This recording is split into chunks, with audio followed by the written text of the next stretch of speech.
My name's Kathleen, and I live on the edge of the Tonto National Forest in New River, Arizona.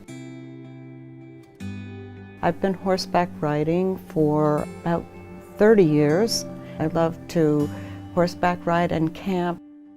One Sunday last August, I went on an early morning horseback ride. Suddenly, my friend's horse in front went to kick my horse, and my horse jumped, and not being prepared, I came off, and on the way down, I got the kick in the back.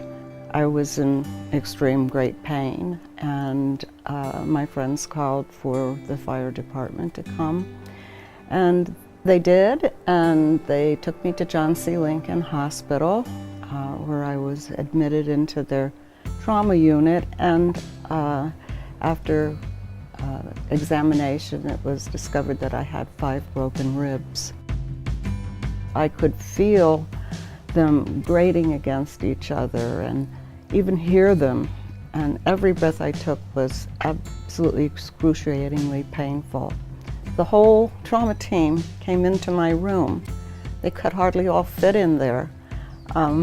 It was comforting to know that there were so many people out there who were going to be looking after me, because they knew what had happened to me, they knew what I needed, and they explained to me a process that they could do to help my ribs heal, which was the rib plating. They explained to me how that would work, that they would put a metal plate, titanium I believe, between the ribs and screw the ribs to the plates, and that would help speed the healing and the comfort. Without the rib plating, I know I would have been immobilized for a much longer period of time, probably 6 months perhaps, and in much more pain. When I came out of surgery, I was in ICU, and from that moment I could breathe without the pain. I couldn't hear the ribs moving.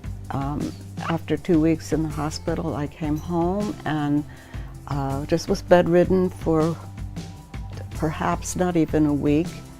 And after that, I felt totally as though I could do everything I had done before, except riding a horse. I admire people who carry on at that age, but for me, it's not going to be something I would do.